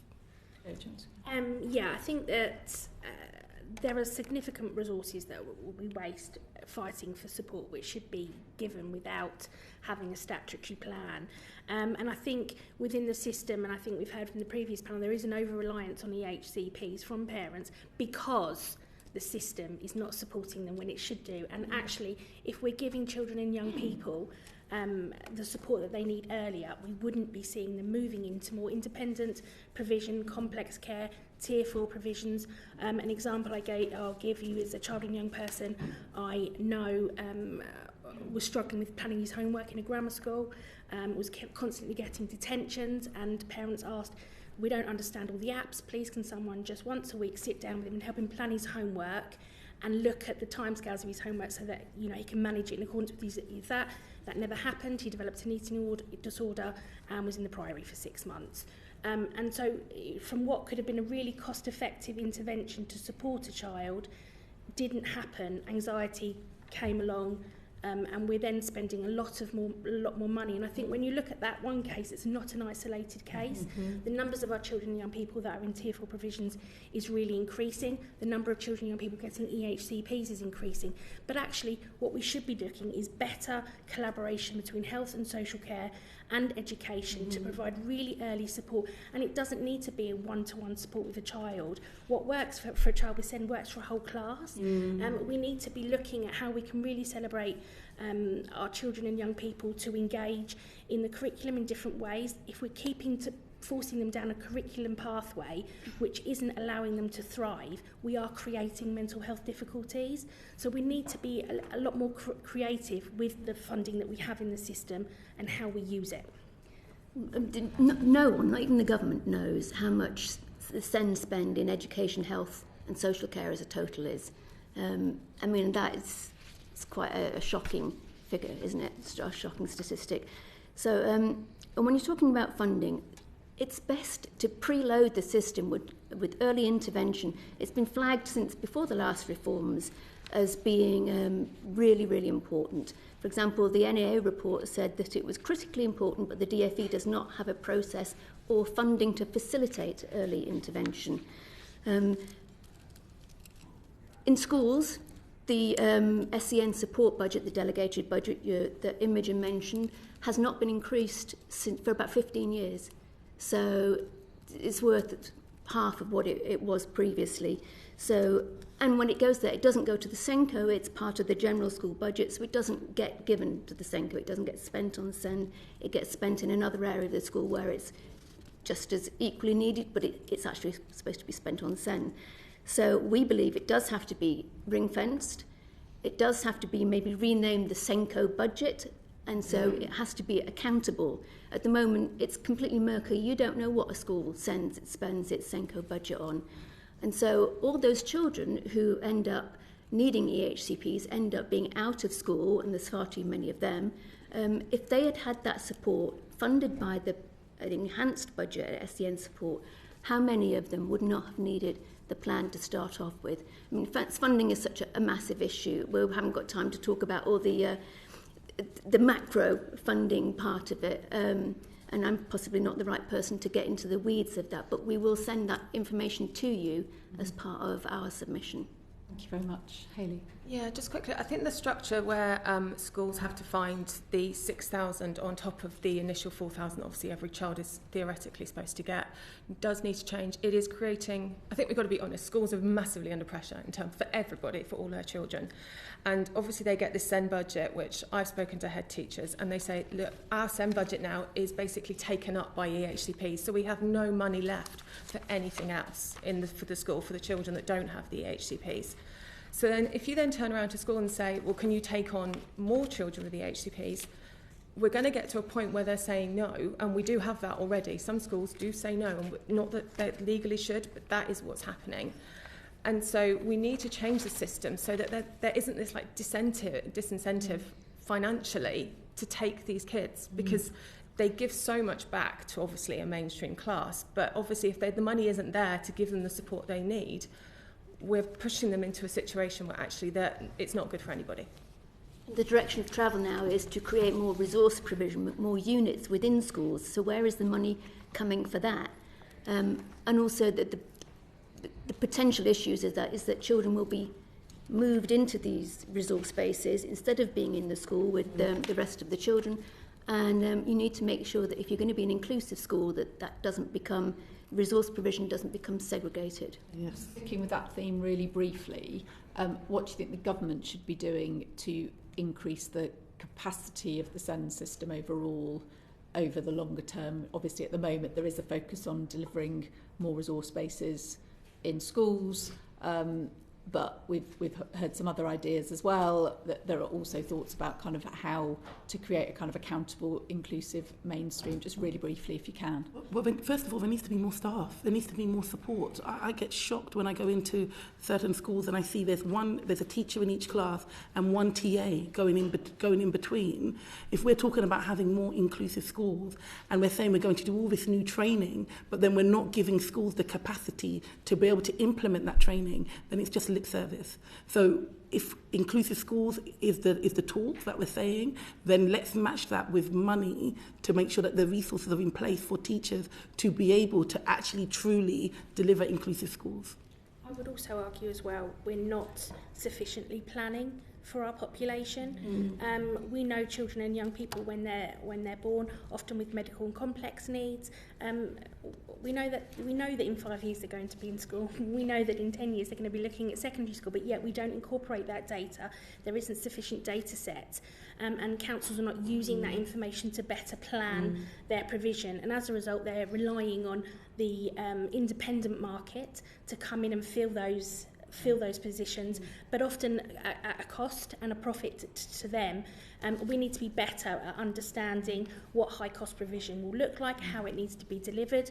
We need to be better at working in collaboration across local areas, across ICBs, to manage and collaborate those budgets to better manage those high cost opportunities. And even the government's recent Delivering Better Values case review report has clearly identified that lack of early intervention as a major driver of problems. So we know this, so why are we not putting that money into early intervention, which we have known since well before the previous reforms? And not building new schools with SEND provision or spaces for new provision. Just, sorry, can I quickly get on BASES quickly? BASES can work really well, and they are very, it's economical in the sense that, like, I have a local school to me, they have expanded from, I think, initially 2 SEND BASES classes, and have moved up to 9.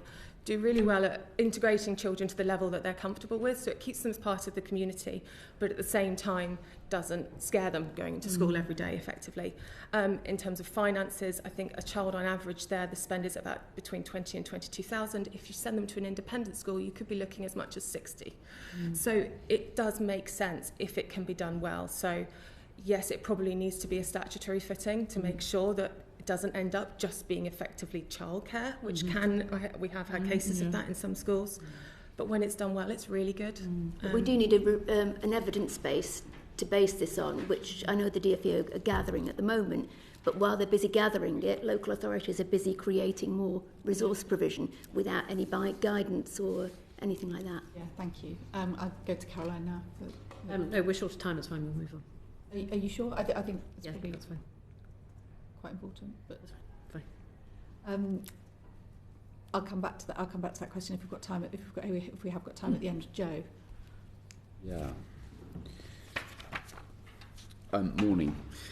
So evidence suggests the need for greater accountability for local authorities across education, health and social care in meeting obligations for SEND provision. What measures and consequences should be put in place to improve accountability, particularly when there are statutory failures in effectively delivering SEND services? So we're looking at improving accountability and measures for consequences for failure. I think Imogen and Amanda and Katie covered it earlier somewhat, in the fact that a lot of the accountability sits within the local authority, but yet the responsibility to deliver the provision sits within the school, sits within our health, not even within the ICBs, but the providers that they then commission to deliver health support and within social care. And there is very little accountability for the local authority to hold that to account. We're seeing a rising number of complaints being made to the LGO, for instance, who will offer financial penalties to the schools and compensation to parents and carers. Parents and carers don't want compensation, they want education for their children and young people. But there is nothing around non-compliance. There's no accountability. If a local authority has a high number of complaints regarding SEND support, where is the accountability? Where are those conversations? And how is that being addressed on a wider footprint? And we can't be holding the local authorities to account for not delivering speech and language therapy when it's a health provider that's been commissioned at times. Sometimes it's commissioned by the local authority to deliver that provision. So we need shared accountability and we need better collaboration across our systems, but not just the system leaders, but also our providers. We need to be better engaging and working more collectively. But I think we need to strengthen the system by putting some guidance and some legislation in there to support that, because we don't have the multi-agency working that we should have based on current legislation. I mean, is there a problem there that there aren't any consequences and a system of fines is unhelpful? I mean, so therefore you lack the hard accountability if there are no consequences, and it's hard to design consequences in. You have local area SEND inspections, and the consequence for that is you'll have some increased monitoring. If you have an LGA complaint, you might get a £2,000 or £3,000 or £5,000 fine, and let's be honest, as the local authority, some local authorities, it's cheaper than providing the provision. If you've got a child that isn't in education for a year, that might be needing an independent provision, having a fine for £5,000 is going to be much cheaper than providing that education for a year. Hayley, you were. Yeah, I think this this goes all the way to the top, unfortunately. We need to get back to a place where the laws actually matter, because right now it feels, certainly for parents and for kids, the laws regarding SEN don't matter to them. The tribunal statistics back that up. And I think we have pleaded to the Department for Education, as local groups, as national groups, time and time again, to say, please come in, help us. You can see this system breaking. And this is prior to COVID. This isn't post-COVID. And nothing's been done. And obviously, as we've seen in the Public Accounts Committee report only recently, a couple of weeks ago, they still don't know what's causing it. So what does inclusion look like? Why hasn't this already been worked out? This is ridiculous. We cannot be back in this situation where 10 years on, they still can't tell you what inclusion should be. So yes, absolutely, we need better mechanisms for accountability. We need parents to actually be given costs at the tribunal. They spend so much money fighting decisions that should have been made correctly in the first place, and yet don't, through what sometimes can be a bit of a lost leader in terms of process, it feels like. And yet nothing happens. And I certainly know locally from the campaigning we did, we basically threw everything at our council and nothing happened because they weren't being told above to sort things out. And then obviously nationally nothing's changed either. So we need to get back to a position where we're all on the same page, because right now we don't know what pages we're on, quite frankly. Most parents don't even know what local authorities' criteria is, so an amnesty of some kind would be really helpful, actually, so we actually know what the criteria is in every local authority. And then we can actually build on trying to make the accountability, because until we actually know what the rules are, what do we do? Yeah. I think the difficulties that we are now facing, though, is that we do have the accountability of the tribunal and the ombudsman, but local government is doing its best to try to destroy the accountability that there is by calling for the tribunal to be junked in a recent report that they funded, and for another example, is to try to, one of their ideas is to stop parents being able to appeal refusals to assess for an assessment. And what we are noticing more and more, there are little snippets appearing in the press to trying to further their point of view, to try to cut the amount. I mean, claims that the tribunal is adversarial was something that was in the press last week. The tribunal is not adversarial. The tribunal upholds the law. That's its job. That's what it does. The fact that local authorities only win 1.3% of the time really speaks to the fact that their decision-making is faulty. And in fact, that was underlined by a report by the Administrative Justice Council last year or the year before, which called on local authorities to improve its decision-making. So we really do not want any situation where children's rights are diluted, which is what local authorities are wanting because they can't meet the rules that there are because of the funding.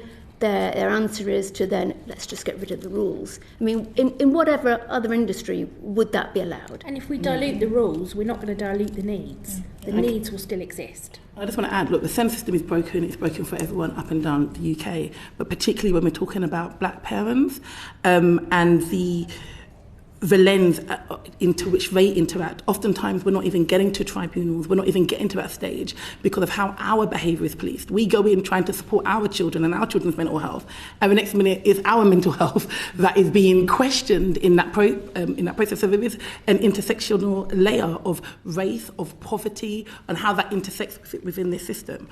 And so this has to be a kind of an issue that we address and a fundamental injustice. Black women and leaders who are doing often unpaid work to fill in these gaps. I can't tell you the amount of women, the amount of families that we have to support that are stressed out with the system, not just because they're fighting for their children, but because of how their behaviour is policed as just being a black woman fighting and navigating that system. So for us, we want parent forums that are particularly led by black and diverse communities to basically be supported, for that lens to be understood. And also for Ofsted and local authorities, they must formalise partnerships with these leaders, pay them for their expertise, because I can't again express the amount of times where it's this issue of we want to be more inclusive, we want to be diverse, we know there's these issues, can you come and give all of your resources, all of your knowledge, on top of having full-time jobs, on top of looking after children who have additional needs. Come and give this free labour, but there's no resources, there's no support to be able to do that. And to ensure that these voices are embedded within the system, so that when the SEND system is being rebuilt, it's being built in an inclusive way, so that all people's voices, all people's experiences are included within that system. Thank you. We've covered some of this already, but what improvements and safeguards can be implemented to ensure that accountability pressures on schools and local authorities do not lead to exclusionary practices, but instead promote inclusive approaches that support the needs of children with SEND? Well, this is something that Ofsted is looking at the moment to see how it can inspect inclusive schools. And, you know, there are all sorts of things that it can do. One of them is about, you know, looking at data to see how many children have been off-rolled. It can look at where the SEND budget has been spent. It can speak to parents, most importantly, because the parents will tell you whether their child has been whether they've been pressured to move their child to another school, or whether a zero tolerance behaviour policy has disadvantaged their child with SEND, has discriminated against them. So those things that can be done. Also, behaviour policies need to adhere to the Equalities Act as well, which many of them do not do. Thank you. I'm quite interested in my next question is about some Ofsted reform, so it might be worth just merging the two. And obviously they're looking at new inclusion criteria. Quite a number of people and evidence that we've seen sort of suggests that the kind of joint things of a narrowing of the curriculum at the same time as very, very strict behaviour policies has led to an exclusion, natural exclusion of children with SEND. Would you feel that that was the case? I think there definitely needs to be a flex on the curriculum. I think we're pushing children and young people with SEND who are not highly academic, and also those who are academic. I think we need to make that really clear, because we're putting them in environments where they can't thrive. And what we need to be able to do is that many children and young people would be able to thrive in mainstream environments if we adapted the environment and the pressure, if we allowed regular breaks, if we allowed, for instance, if you're in a secondary school, you're supposed to take 9 GCSEs. For some children and young people, it would be far better to do 5 core GCSEs and do really well at those, rather than be pushed to do all of them and not do any of them well. We're not offering the flexibility. For a child and young person that is struggling with English language, but yet we're forcing them to do German at school. And I understand the culture and the insight, but also there's got to be that flexibility, and we shouldn't need children and young people to have an EHCP to have those recommendations. And I think that is where inclusion really comes in, because we think if a child is at school that they must be included, but what we hear from our parents is, my child is in school, my child is in the class, but they're not able to engage, and that is not inclusion. If a child and young person can't engage, I think you talked about earlier about sports, if a child and young person can't engage with sports but they're having to sit on the sidelines, that is not inclusion. We want children to have a sense of belonging, to feel empowered to go to school, to be able to socialise. A great view of inclusion is how are children and young people integrating with their peers with SEND in the school? What is that culture? How are we fostering that? And what is the school doing to support that? Just to add on to that, and I obviously just echoing what Tania said, they need to listen to parents a lot more. Right now, I think, I think Tania said at a previous meeting that parents, the in-person meetings aren't always taking place now compared to what used to happen. But also that if a parent has a view, don't descale it. I think what problem is at the moment is that parents feel like their view is probably 5th down the line. And an example I can give of this is one local authority who passed when the pressure group then turned around to FOI. The result of that, they said 371 parents wrote to Ofsted in their online forms. All their responses didn't echo what the council were telling them, yet that was dismissed. And the council was still their rating was a pass. So we need somehow, parents are the ones that are living it. And I think that's what gets forgotten about. We live it, we breathe it, we reap the consequences of when things go wrong. And it's very easy to believe people because they're the ones that are sat around a table with them and they are running the systems and they can tell them everything's great. But the reality is we know actually the results. So we really need Ofsted to listen to us and rate that as high, if not higher, than any other factors in their decision making. Yeah. I think a practical improvement would be for Ofsted to penalise schools for high exclusion rates and reward those with robust inclusion practices. So really kind of getting under the bonnet to find out, what's going on there, having that detailed knowledge about how many students are being off-rolled, and then look at that particularly from an intersectional lens. So we need Ofsted. I personally feel Ofsted has a big role to play because we know schools listen to Ofsted, we know schools look to Ofsted, and there needs to be that kind of joint approach there. And also Ofsted monitoring visits for area SEND inspections have been paused at the moment because they wanted to pause them to see the direction travel of the new government, but I don't think that's particularly helpful for those local authorities who've had, like, it's not graded, but it's kind of the lowest level of us. So they're not getting monitoring visits to see how their improvement plans are going, for example. And I think what Hayley was mentioning there was how previously parents could go along to an open meeting and give their views of the area SEND inspections. But that was halted because the Ofsted, as I recall, said they got enough from the online surveys, and also some of the parents were too loud compared to the other parents, and it was very emotional. Now, I would say that was a meeting management problem, not a parent problem. So, let's put the blame for that where it needs to be, and let's hear parents. And I just want to add, lastly, when we're talking about tribunals and EHCPs and so forth, in one sense, and I mean, I've got an EHCP for my son, I see that as a privilege in some way, and we'll talk about how that's embedded. But there are so many families that are not getting to that stage. And they're not getting to that stage because they're turning up at the school, they're being told that their child is misbehaving, their child may be excluded, their child may be going to the prove, they're going to be on a temporary timetable, which means that parent now has to leave work, be pushed further into poverty if they're already if they're already facing financial challenges, to be able to fight for their system. So there's one part where there's parents, probably like myself, who know how to navigate the system to some degree, and we're still struggling with that. But then there's a whole other side of parents who literally are taken aback. They're trusting their schools and they're trusting the local authority to have the best need for their children. They don't know about SEND. They're just finding out about dyslexia, autism. As their child is presenting, they don't have any understanding, and their children are being failed. So I think there also needs to be a kind of a lens when we're talking about Ofsted in terms of how Ofsted is involved with those and looking at children who are not necessarily textbook. Okay, this child's got an EHCP or this child's going down this route. But looking at children as a whole and seeing, okay, how are those behavioural policies being implemented in the first place? Can I just suggest something that is really important that could, in fact, help so many more parents? We used to have an independent supporter process when we were doing the transition from statements to EHCPs. These people supported holistically parents all the way through the system, and it was ended when the transition finished. We need to reintroduce that because it could smooth everything out. It could help prevent parents from not knowing what's happening, and I believe it could cut trips to the tribunal as well.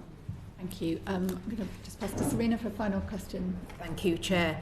So what changes should be made to ensure that parents' voices are heard, that the voices are considered, and to strengthen parental engagement during area SEND and Ofsted inspections?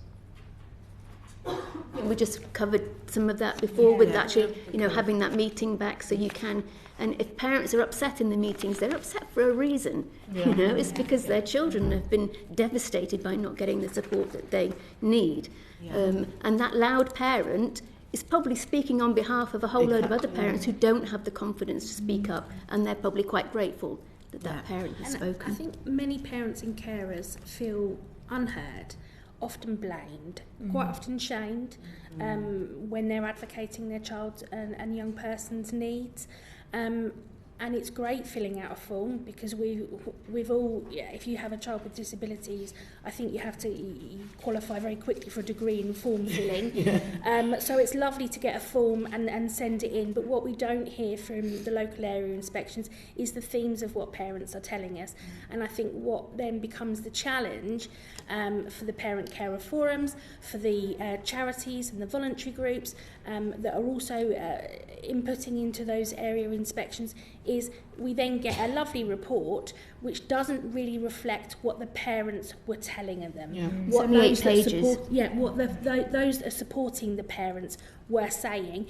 And if you've got it all over here and you've got 1,000 responses from parents who are saying it's not working well, how are we reflecting? What is the themes that are coming out? There is nothing in there that talks about that, and that really does need to change. For me, I feel like parents need to feel safe. We need to be able to feel safe to be able to participate in this process, and oftentimes parents don't. When children's behaviour is already being seen in a certain way, then definitely the parenting of that child is also then being viewed in a certain way. So oftentimes you get parents who do have concerns around their children or are navigating and thinking, actually, does my child have autism? Do they not? But because their behaviour is being policed in such a way, to be frank, they're fearing that social services are going to be on their door. They're fearing that maybe their child or children could be taken away. They're feeling judged, right? And they're not feeling safe. So until we create a safe environment for parents to feel like they can actually really raise concerns and they're not going to be judged, they want to understand the system better, they want to work together without fear of redress, then we're not going to get there.